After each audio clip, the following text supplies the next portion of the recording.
In my brief presentation, I would like to handle with the case where is the line of copyright protection under the European law. The terms of granting copyright protection under the European system are based on Berne Convention. This convention is not so clear in that aspect because there is no legal definition of term work. Berne Convention only gives examples of the works which are copyright.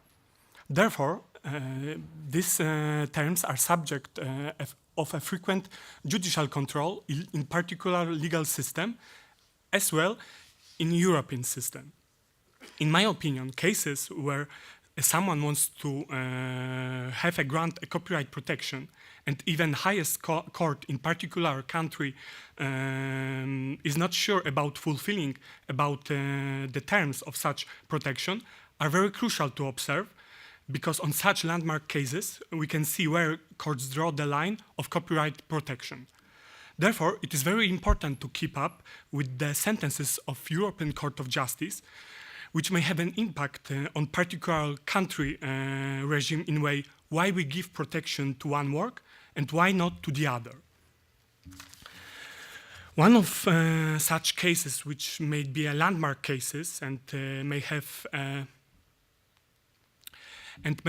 a big impact on the way we are interpreting the scope of copyright law is the Levola case. Here I will briefly bring the few facts of that case. Levola is a Dutch manufacturer who makes the cheese called Hexenkaas. Maybe someone from Netherlands will correct my pronunciation right now, but I found it as a Hexenkaas. That cheese has a patent and trademark protection, but it's not protected by copyright. Levola has filed a claim at the Dutch court of first instance, claiming that another manufacturer called Smiled infringed Levola copyrights by doing the same kind of cheese, the same taste that Hexenkaas has. The Dutch court of the first instance claimed that the taste of Hexenkaas does not have originality and personal character, which are needed to obtain copyright protection under the Dutch law. Levola made an appeal to the court of second instance. This court decided to make preliminary questions to the European Court of Justice. These questions are as follows. Can the taste of a food product can be granted copyright protection? What can be understood as a literary and artistic work under Article 2.1 of the Berne Convention? Do the enumerated examples stated in that article limit the scope of the provision to works that can be only seen and heard? What can be understood as and the potential instability of a food product and the subjective character of a taste preclude a food product from being protected by copyright? And the last is the system of exclusive rights and restriction provided by Articles 2 to 5 of the Directive 2001/29 are applicable to the taste of food product. The proceedings before a European Court of Justice haven't ended, but there is a document which is very important in making the final decision, which this decision can be summarized in one question. Does the taste of the food product should be copyrighted? The General Advocate, which is a body with the European Court of Justice, have issued an opinion which make some lines of reasoning whether to give the taste of cheese a copyright protection or not. I think, as far as I know, the European Court of Justice more often follow the Advocate General than not. It is vital to focus on the line of reasoning which is in the general opinion.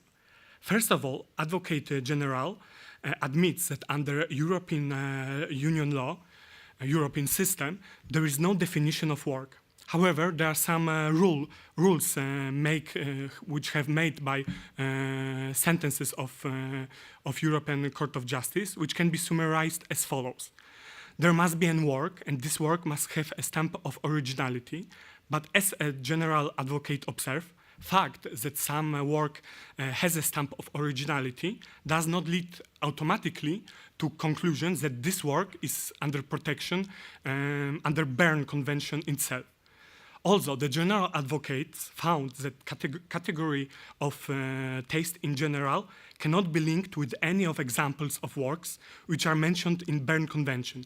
This Article 2.1, which I spoke just before.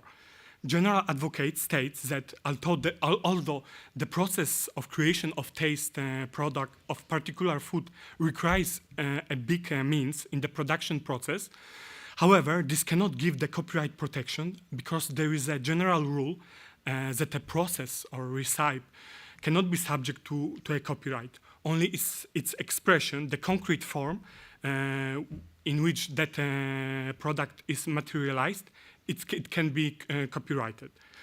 Advocate General states that the examination of the taste of particular food product, in our example is cheese, by judge or an expert during the court process will be highly subjective and therefore cannot be useful in granting and deciding to give a copyright protection or not. Advocate General also called a Sigman case and state that the work should have clear, precise, objective characteristics. So this argument excludes the application of copyright to the taste of a food product because this element in nowadays, under the knowledge we have, cannot be described in a clear and objective manner. There is no any language we can describe the taste of food product. We can only feel it. But also Advocate General states that, however, thanks to development of science, this state can change in future, and we can gain tools by which we can catch the taste of food product by some quantitative manner. So finally, he concluded in his opinion that the taste of a food product cannot be interpreted as a work in a copyright sense, and therefore cannot have an advance of rights of reproduction, communication to the public, and distribution. But here we reach the point. Why have I called my presentation the Descent of Law, not the Taste of Law? The answer is there are court sentences from Netherlands and France which created a line of reasoning in granting the copyright protection to perfumes, and which, in my opinion, can be used to grant copyright protection to taste of particular food product, in our case, Levola case, to a cheese. In Netherlands, the court sentence on slide which I presented right now have its origins from lawyer theory. Then we can find examples of works which originality are derived from its features, which cannot be perceived visually or orally. So this partially answer of one of the questions which were bring to European Court of Justice, that receiving and work can't be by only visually or orally, and we have to we can perceive work that is copyright protected by other senses. Echo of that reasoning was the foundation of the verdict in case Lancoma versus Kekofa. The court in that case reasoned that if particular perfume meets three premises, smell of the perfume results of originality of its author, the maker of the perfume is one who wants to have a copyright protection, other perfume is the copy of that smell of perfume, then copyright can be granted. Above case was appealed and finally were resolved at the level of Dutch highest court. This court stated that, however, smell of a perfume falls under copyright protection itself, and it cannot be identified with the product form which is made. It's the division between corpus mysticum versus corpus mechanicum, which I put on the slide, because there is a distinction which can be seen and which can be smelled in that particular case. So one thing is the thing from where the smell results, corpus mechanicum, and the other one is the smell itself, corpus mysticum, and we give protection only to the later one.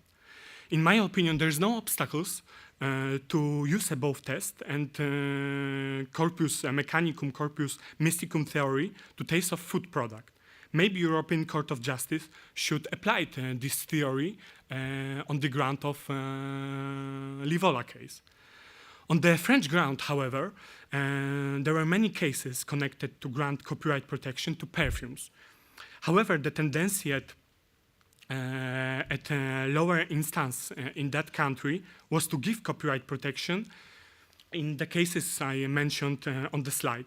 The reasoning of the courts of first instance was that smell of perfumes was the product of human mind, and therefore it should be granted copyright protection as well as other works.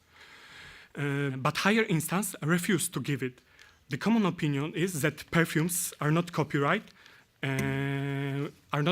works by its nature. So here I move to conclusion. The question whether we should grant a protection of a copyright work to a taste of a product, in my opinion, should be negative. I repeat, in my opinion.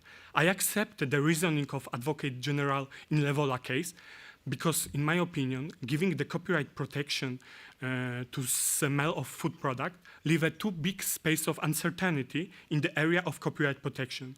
But I assume that with development of specific tools, which in future science will give us, the giving protection to taste of food products will be possible. One more thing, which are echo of that general opinion, is that ideas of European Union need to establish one single interpretation of term of work under every country should be interpreted in the same way. But this is only my opinion. After what you heard from my presentation, you may think different. So I leave you with that question in mind. And here is the contact to me if you have some concept on it. Thank you.